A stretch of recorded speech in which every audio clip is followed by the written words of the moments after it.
badly, or I tripped out the door or something like that. My dog's just having a scratch.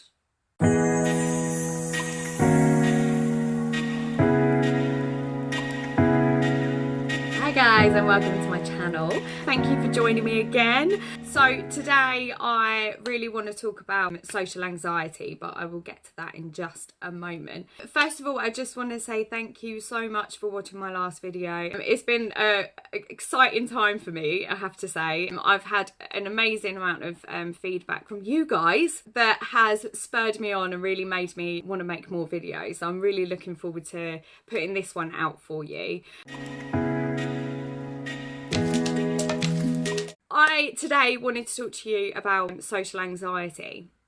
So for me, social anxiety is a horrendous feeling in my stomach. I feel sick. I am having cold sweats. I'm shaking. I'm tingly and all sorts of things. So this is something that's really close to my heart and that I really would like to share with you guys. So social anxiety for me usually comes about when I'm going to meet new people or going to a bar and I have to go there on my own and meet my friends, or unfamiliar places that I've never been before, where I have to find my way. Starting a new job was really, really hard for me. That's when my social anxiety sort of rears its ugly head. Some days I'm fine.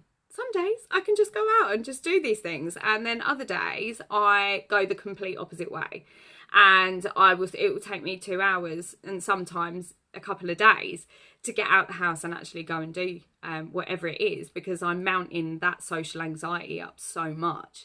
But I do have a way of managing this. So I manage these situations by, first of all, deep breaths, always deep breaths. When I am just about to leave the house, I will check that I have everything that I need for what I'm going to do. So if I'm going to a job interview, obviously I'll check that I've got my CV, I'll check that I've got the job description. Then I will check I have my usual things, so my phone, my keys, my purse, my water bottle, anything that I normally take with me. I will make sure that these are all on the stairs before I leave, and they're all in a bag together so that I've got them all, and I know that they're there, and that as soon as I pick that bag up, I'm out the door and I've got everything that I need. Then I will take a deep breath and I will just double check that I've got all of those things.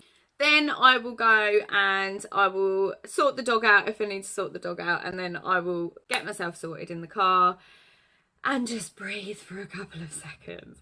Deep breaths, and okay, right, where are we going? So I'll put the address in the sat-nav, which I studied the night before to make sure I knew where I was going. This is when I focus on the journey in itself, just the journey. And then I will probably give myself a pep talk. I often give myself pep talks. If I'm particularly nervous about something, I will give myself a pep talk. I'm there. I've just got there. I've got to wherever it is I'm going. Let's say it's this job interview, right? So I've got to this place where I'm going, and now I need to park the car. Right? I can park my car easy. No problems at all. However, I'm really nervous, and when I'm nervous I make stupid mistakes, so I'm aware of that. So therefore I go and find a parking space where nobody else is going to be there watching me. That is just nerve-wracking for me. If anybody is watching me whilst or nearby, just nearby, they don't even have to be watching, but if there is anybody in the vicinity, I will be even more nervous and it will just set me up for failure. So I just adjust. I just adjust and I move away where there's nobody that can see me. If there is, nowhere that I can go where nobody's going to see me, then sod it, I'm going to have to do it. So deep breaths again and just muddle through and get there in your own time. But I will get there really early. I say really early. Not really, really early, but get there early enough so that you can sit for maybe 5 minutes before you go in. I have 5 minutes in the car where I will just empty my mind. So I will either flick through Facebook and Instagram or whatever, or I will just listen to music and just sit there and zone out for a moment, just to pull myself into a composed state so that I can actually fulfill this job interview or make sure that I can go through with it. I'll go sit in the waiting area and I will try and keep my hands together. I'll try and keep my feet from jittering. I will try and just observe, just look at signs and things like that. I tend to read a lot of signs and just look at the artwork on the walls if there is any, if there's any plants or anything like that. Just anything that is in the room, just admire it. Just sit and admire what these things are and just kind of look at the little things. It makes me feel calm, just observing and just looking. It's something to take your mind off of what's happening. So when it gets to the awkward introduction and the first time you're meeting this person, I rehearse my introduction and make sure that I know exactly what I'm going to say before I actually get there, because it makes that introduction a lot more fluid and a lot more relaxed, and it eases you into the conversation a lot nicer as well. So I do rehearse that. I do make sure that that goes ahead smoothly and nicely and I come across in the right way. I take deep breaths. I'm taking deep breaths the whole way through this process, the whole way through, because that's what centers me. And I'm going to do one now because my stomach at the minute is in knots because I'm nervous about this. I'm really nervous. I want you guys to love this. So I'm going to take a deep breath. Hang on. There we go. I don't always do it like that, I promise.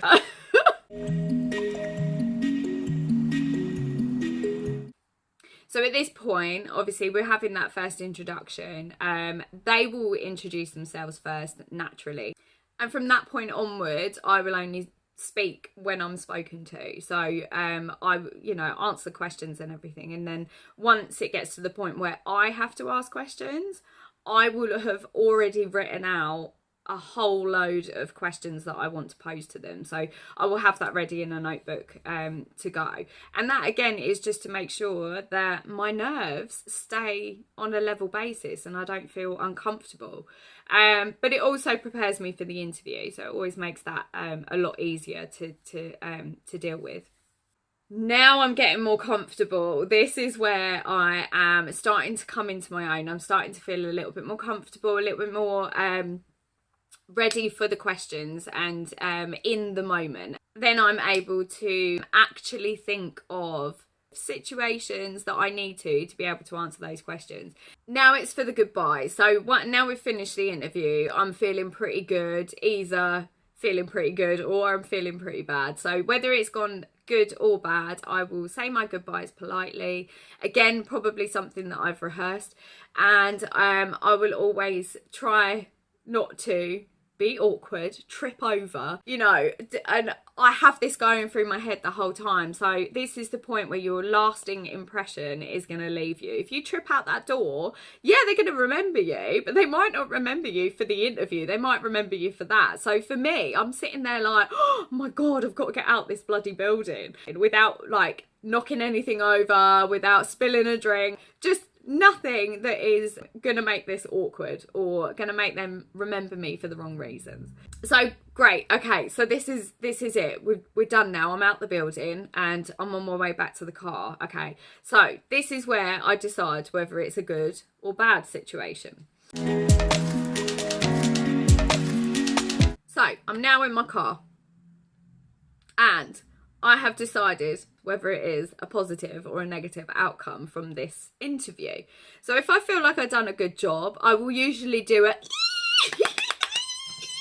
in the car, whether or not people are looking at me. I really don't care. I will just do it anyway. And if I'm more on the negative side, then it'll probably more be a growl, and I'll probably slam my bag in the car and I'll probably get really angry, slam the car door. But it's that point that I realise that, okay, I need to just sit for a minute. I will always need to get that energy out. So I will always do something in the car like that to make myself feel more centered and more leveled out. But yeah, so I will celebrate in the car, or I will commiserate in the car, and that will centre me enough so that I can get home, and then I can properly celebrate and commiserate at home.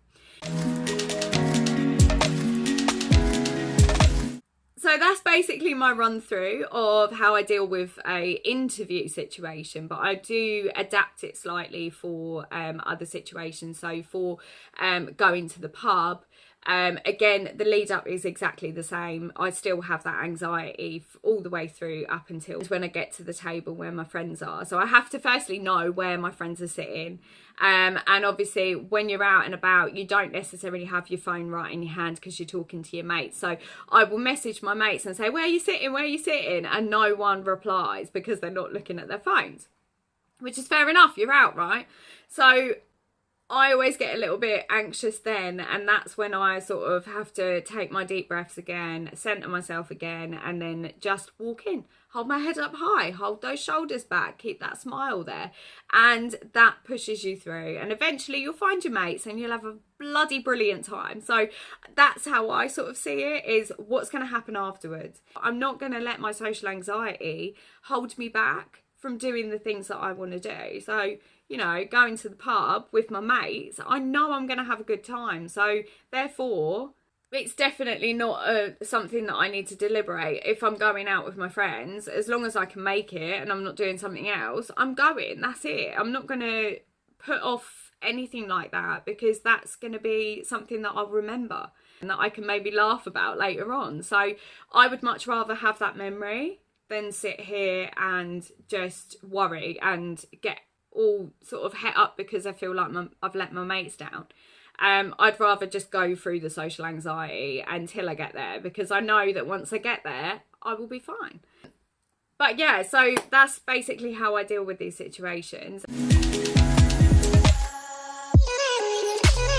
What I want to know is, if you have social anxiety, how it feels for you and how you cope with it. What's your coping mechanisms? So yeah, so let me know in the comments, or if you feel more comfortable to, send me a message.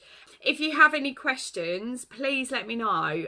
If you've got any suggestions, let me know, always. I mean, I really want to sort of talk to people that have social anxiety, because this is something that a lot of people have, and in this day and age even more so. We're so glued to our phones that, you know, things outside of that box is just, it can be quite terrifying for people like us. So please speak up, please let me know, and we can get talking about these things. Get involved, please do. I really hope you do. It's something that I'm really passionate about, and I really want you guys to feel like this is worth something. So if it is, please let me know, please. And subscribe, like, comment. I will keep making videos as long as you guys keep liking them. So keep it up. I'll also put some of the useful links below for you. But yeah, just have a look. Have a look. But yeah, oh my God, we've reached the end again. So thanks again, guys, for watching and joining me again this week. I will be back again in 2 weeks' time. Thanks so much, guys. Do look after yourselves.